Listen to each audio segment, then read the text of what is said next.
কোনো ধরনের মধ্যস্বত্বভোগীর হস্তক্ষেপ ছাড়াই সরাসরি ক্ষতিগ্রস্তরা এই সহযোগিতাটা পেয়ে যাবেন এবং কোনো ধরনের সমস্যা হবে না।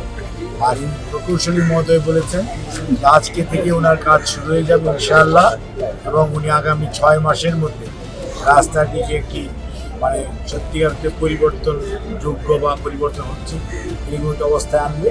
হয়তো কাজটি সমাপ্ত হতে আর একটু সময়।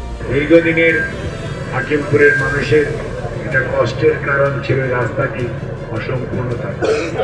সেটি সম্পূর্ণ হওয়ার জন্য দীর্ঘদিন আমরা নির্বাচনের পূর্বেও আপনাদেরকে কথা দিয়েছিলাম যে আমাদেরকে যদি সুযোগ দেওয়া হয় ইনশাল্লাহ আমরা আপনাদের পাশে থেকে দ্রুত কাজ বাস্তবায়নের কাজ শুরু করা যাবে। সেই লক্ষ্যে আপনারা দায়িত্ব দেওয়ার পর থেকে আমরা সবাই মিলে বিশেষ করে সড়ক ও জনপদের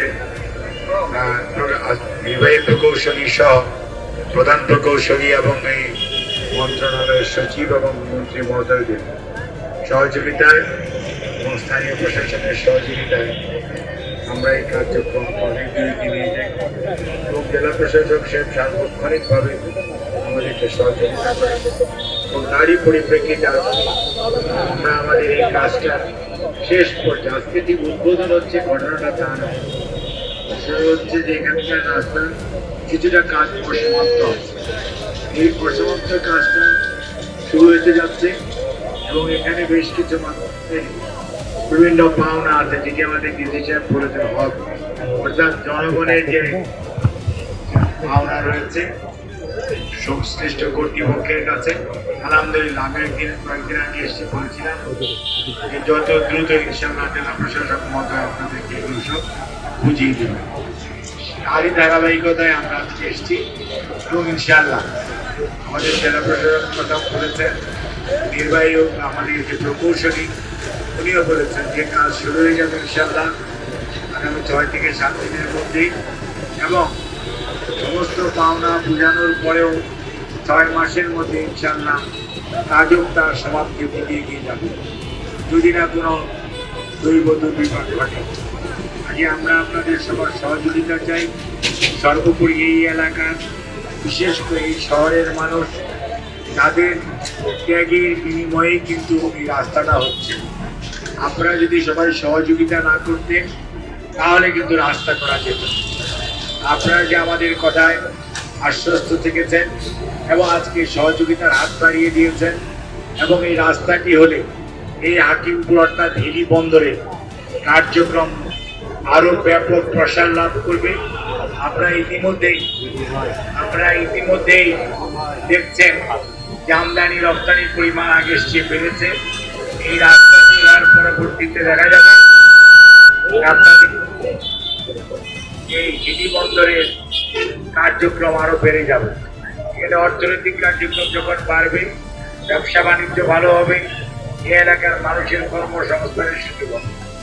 আজকে আপনাদের যারা ক্ষতিগ্রস্ত আপাতত মনে হচ্ছে একদিন দেখবেন যে আপনাদের জায়গা জমির দাম এসছে আরো বাড়বে এবং এই ক্ষতি পুষিয়ে দেখবেন যে এটা আপনার একটা বিনিয়োগে রূপান্তরিত হবে।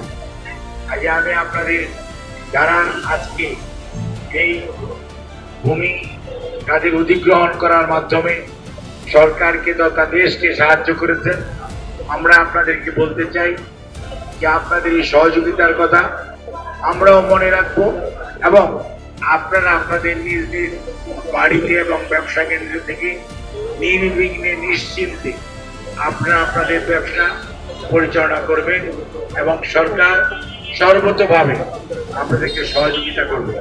কারণ বর্তমান সরকার আপনাদের যারা নির্বাচিত সরকার যাদেরকে আপনারা দায়িত্ব দিয়েছেন জনাব তারেক রহমানের নেতৃত্বে আজকে দেশকে মানুষকে সেবা করার দায়িত্ব মাননীয় প্রধানমন্ত্রীকে আপনারা দিয়েছেন।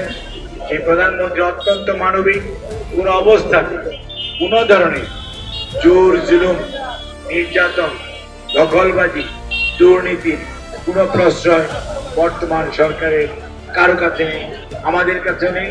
এবং আমরা মনে করি এই দেশটি সবার, আমরা সবাই মিলেমিশে এই হাকিমপুর তথা বাংলাদেশকে গড়ে তুলতে চাই। সেজন্য আপনাদের সহযোগিতার জন্য আবারও ধন্যবাদ জানাচ্ছি, কৃতজ্ঞতা জানাচ্ছি এবং সরকারের সংশ্লিষ্ট মন্ত্রণালয়ের মন্ত্রী এবং সচিব সহ উচ্চপদস্থ কর্মকর্তারা এবং আমাদের সড়ক জনপথ অধিদপ্তর দপ্তরকে আমি অনুরোধ করব যে আপনারাও নির্ধারিত সময়ের মধ্যে আমাদের এই রাস্তাটি উসমানপুর পর্যন্ত এবং জয়পুরহাটের পয়েন্ট যে রাস্তাটি রয়েছে এই রাস্তাটি যাতে দ্রুত চলাচলের উপযোগী হয়। মানুষ কিন্তু আজকে প্রায় 1 দশক যাবৎ কষ্ট করছে, সেই কষ্টের পরিত্রাণ হোক, অবসান হোক, মানুষের যাতায়াতের পথ সুগম হোক, সেই দিকে আপনারা লক্ষ্য রাখবেন। আমরা অর্থাৎ এলাকাবাসী যে সহযোগিতা করেছে, সহযোগিতার হাত সবসময় প্রসারিত থাকবে। যদি আপনারা আপনাদের যে বক্তব্য এবং দিয়েছেন এবং যে এই ভদ্রলোক এই কাজ করার সুযোগ পেয়েছেন বা পাবেন, তাদের প্রতি অনুরোধ থাকবে দয়া করে কাজের মানও ঠিক রাখবেন এবং নির্ধারিত সময়ের মধ্যে কাজটি শেষ করে হিলি বন্দরকে কর্মক্ষম এবং সত্যিকার অর্থে একটি আধুনিক বন্দরে রূপান্তরিত করতে আপনারা আপনাদের চেষ্টা অব্যাহত রাখবেন, সহযোগিতা করবেন, সরকারের এই অব্যাহত প্রচেষ্টাকে সমর্থন করবেন।